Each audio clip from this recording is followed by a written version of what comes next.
Dans la pénombre douce de l'église Notre-Dame de l'Assomption, le temps semble avoir suspendu son vol. Loin du tumulte du monde extérieur, le silence qui règne ici est empreint d'une grande sérénité. Au premier rang, bercés par le parfum subtil des mimosas qui ornent le cœur, deux hommes sont assis côte à côte. Bernard Dormal, le compagnon des dernières années, et Nicolas Charrier, le fils unique. Il y a quelque chose de profondément touchant à les voir ainsi réunis. Bernard, le visage marqué par la fatigue des longues veilles, garde les yeux baissés perdus dans ses prières. Nicolas, lui, se tient avec une dignité silencieuse, le regard posé avec douceur sur le cercueil de bois clair. Ils ne se connaissent que très peu, ces deux hommes. La vie, avec ses hasards et ses distances, les a tenus éloignés l'un de l'autre. Pourtant, en cet instant sacré, ils partagent le même banc unis par le souvenir de la même femme. Il n'y a pas de tension visible entre eux, juste le recueillement partagé de deux âmes qui accompagnent un être cher vers son dernier voyage. C'est une image d'une grande simplicité, mais qui raconte mieux que 1000 discours la force du lien invisible qui les rassemble aujourd'hui. Entre le mari et le fils, le silence est un langage en soi. Il n'est pas fait de reproches ou de regrets, mais d'une pudeur immense. Bernard porte en lui les souvenirs des derniers jours, ces instants fragiles et précieux où la vie s'efface doucement. Il est le gardien de la mémoire immédiate de Brigitte, de ses derniers sourires, de ses dernières larmes. Il sait ce que fut la fin du chemin à la Madrague, dans l'intimité de cette chambre, face à la mer scellée le 28 décembre dernier. À ses côtés, Nicolas incarne une autre histoire plus ancienne, plus lointaine. Il est la mémoire des débuts, l'enfant qui a grandi loin des projecteurs, construisant sa vie en Norvège, à l'abri du mythe. Sa présence ici est une quête silencieuse. Il est venu chercher un apaisement, une réponse, peut-être simplement sentir une dernière fois la présence de celle qui lui a donné le jour. Il attend sans rien demander, espérant peut-être un signe, un regard, quelque chose qui pourrait combler, ne serait-ce qu'un instant, les années d'absence. L'air est chargé de cette attente, de cette envie de comprendre et de pardonner, alors que les chants liturgiques s'élèvent doucement vers la voûte. C'est alors que se produit un moment d'une grâce infinie, un instant suspendu que personne n'avait osé espérer dans cette atmosphère de recueillement millimétré. Alors que le prêtre s'apprête à lire l'Évangile et que les notes de l'orgue retombent en une plainte sourde, Bernard Dormal semble soudain sortir de sa torpeur. Ce n'est pas un mouvement brusque dicté par une impulsion nerveuse, non. C'est un geste lent, délibéré, empreint d'une humanité bouleversante qui semble lui coûter un effort immense, comme s'il devait traverser un océan invisible pour atteindre la rive d'à côté. Il tourne doucement son buste vers la droite, délaissant un instant la contemplation du cercueil pour s'intéresser au vivant. Dans ses yeux voilés par le chagrin et rougis par les larmes, brille soudain une lueur nouvelle. Ce n'est plus la détresse solitaire du veuf, c'est une bienveillance active, une envie de partage qui dépasse soudainement les conventions sociales et les vieilles rancœurs familiales. Sa main tannée par le soleil du midi et tremblante d'émotion quitte ses propres genoux pour venir se poser avec une délicatesse paternelle sur l'avant-bras de Nicolas, couvert par le tissu sombre de son costume de deuil. Ce simple contact peau contre tissu a la force d'une décharge électrique dans le silence ouaté de la nef. Il ne s'agit plus ici de protocole funéraire ou de devoir de représentation. Il s'agit d'un homme qui tend la main à un autre homme pour lui dire dans le langage universel de la compassion « Je sais que tu es là, je te vois, et je sais que tu as mal toi aussi ». Nicolas, surpris par cette chaleur soudaine qui vient rompre son isolement glacé, tressaille visiblement. Il tourne la tête arrachée à ses pensées. Il croise le regard de Bernard. Et dans cet échange muet d'une intensité foudroyante, il n'y a plus d'étrangers sur ce banc. Les titres de journaux, les polémiques, les distances géographiques, tout cela s'évapore. Il y a juste deux êtres humains, deux survivants du naufrage, qui se reconnaissent enfin dans la douleur commune. L'assemblée, témoin discret et fasciné de cette scène, ressent l'émotion palpable qui émane du premier rang. Les murmures s'éteignent, les éventails s'arrêtent de s'agiter. C'est comme si soudainement les murs de pierre séculaire de l'église s'effaçaient pour laisser place à l'intimité brute d'une famille qui se retrouve au bord du précipice. Bernard ne retire pas sa main. Au contraire, il exerce une légère pression, un ancrage rassurant. Puis, bravant l'étiquette qui voudrait que l'on reste figé face à l'autel, il se penche légèrement vers son voisin. Il réduit la distance physique qui les séparait depuis toujours cet espace vide où s'était accumulé tant de silence. Il s'approche de l'oreille de Nicolas, comme on s'approche d'un confessionnal créant une bulle d'intimité inviolable au milieu de la foule. Il a un message à délivrer, un trésor trop lourd pour être porté seul, un secret qu'il ne peut plus garder pour lui. Ce murmure qu'il s'apprête à offrir n'est pas une simple phrase de condoléance. C'est un legs. C'est la clé qui va ouvrir les portes fermées du passé. Nicolas se fige attentif, sentant instinctivement que ce qui va être dit maintenant dans le creux de son oreille est la raison même de sa venue. Le temps s'arrête. Bernard ouvre la bouche pour parler.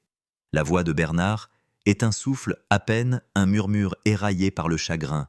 Mais pour Nicolas, elle couvre instantanément le son majestueux de l'orgue et le bourdonnement des prières environnantes. Elle vient se loger directement dans son cœur avec la précision d'une flèche qui atteint enfin sa cible après une trajectoire de plusieurs décennies. « Nicolas !»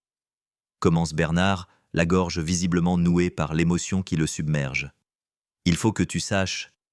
Il y a quelque chose qu'elle voulait absolument que tu saches. C'était sa dernière volonté la plus intime, celle qu'elle n'a confiée à aucun notaire, à aucun journaliste. » Il marque une pause, comme pour rassembler ses forces, comme pour être sûr de trouver les mots justes, ceux qui ne trahiront pas la vérité de l'instant. Tu sais, ces dernières nuits à la Madrague, quand le Mistral soufflait dehors et que le monde s'était tu, quand la douleur devenait trop forte et qu'elle dérivait doucement vers des rivages où nous ne pouvions plus la suivre. Elle changeait.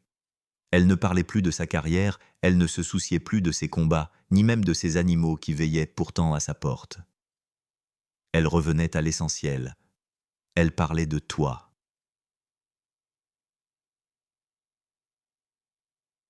Nicolas retient son souffle, ses mains se crispent légèrement sur le tissu de son pantalon, ses jointures blanchissent.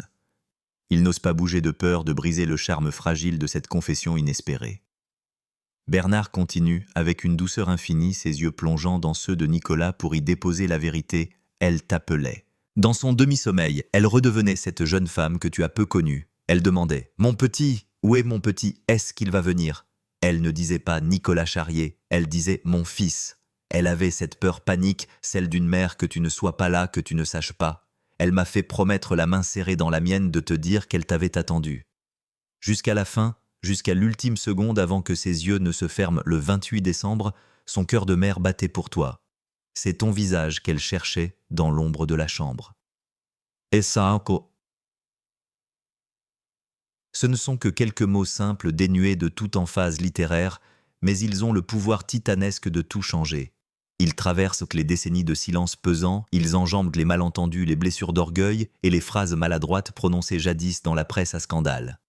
Ils viennent déposer un baume apaisant et définitif sur l'âme écorchée de Nicolas. Ce n'est pas la star mondiale qui parlait dans ces moments d'ultime vérité dépouillée de ses artifices. C'était la maman, celle qui, face à l'éternité, revenait à sa seule création de chair et de sang.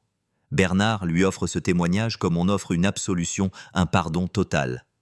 Il lui dit sans le formuler ainsi, « Tu n'as jamais été oublié, tu n'étais pas un accident de parcours, tu étais là dans cette chambre avec nous, au centre de ses pensées les plus intimes au moment où rien d'autre ne comptait plus. »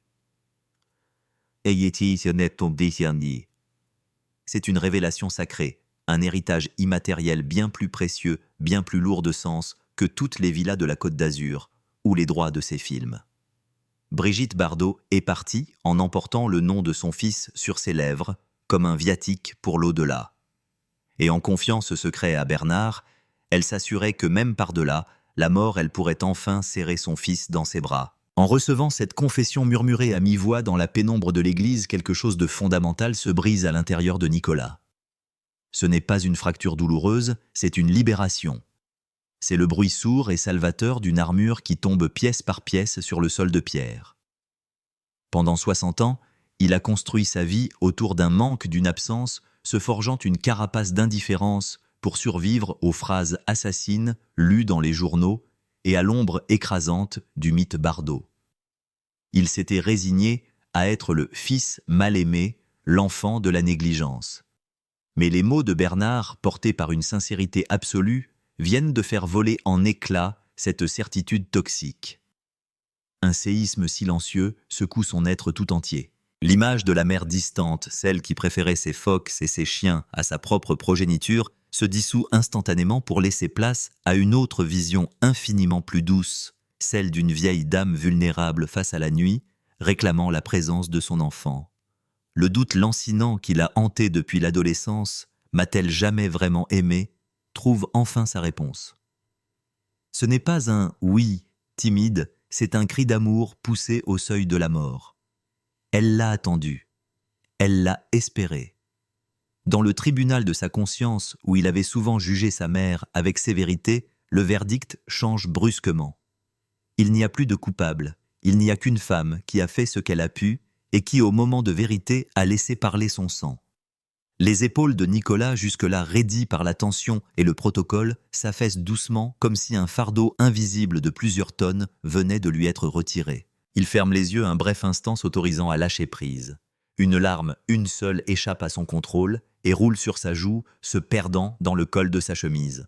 Ce n'est pas une larme de deuil, c'est une larme de guérison.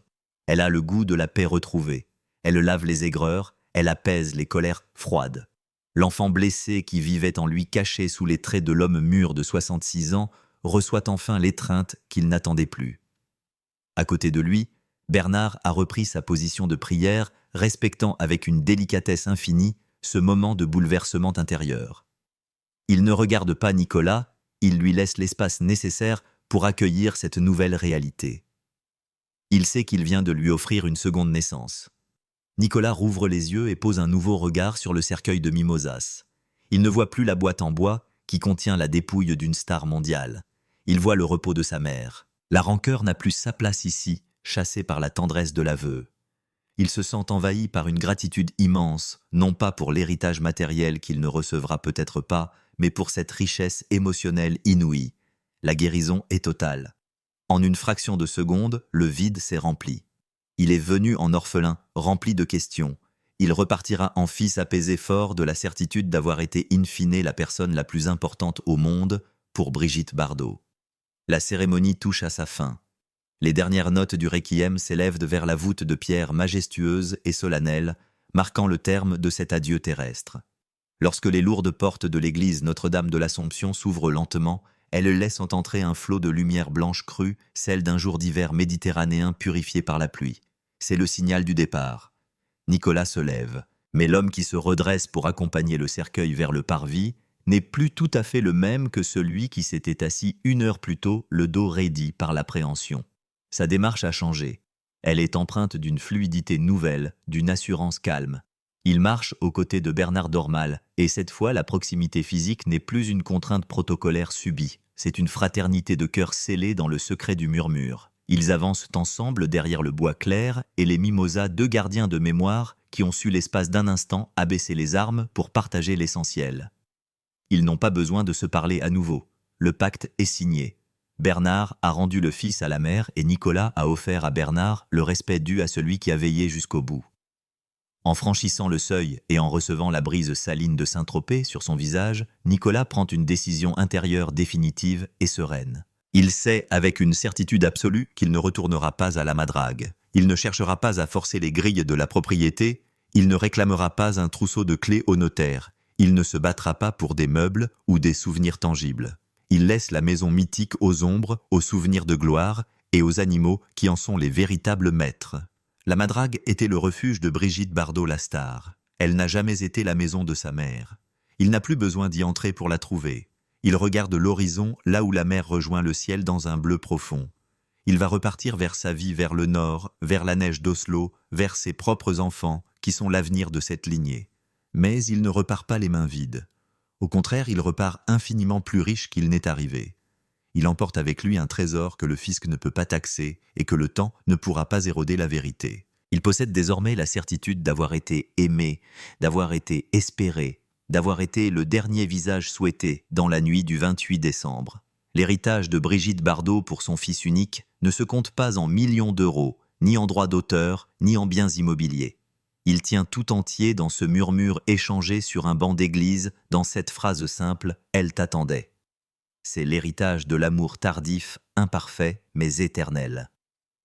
Alors que le corbillard s'ébranle sous les applaudissements respectueux de la foule anonyme, Nicolas esquisse un sourire imperceptible, un sourire intérieur. « Adieu, maman », semble-t-il dire au vent. Et dans ce mot, il n'y a plus la lourdeur des adieux déchirants, il n'y a qu'un paisible « merci ». La guerre est finie, la paix est enfin descendue sur le cœur du Fils.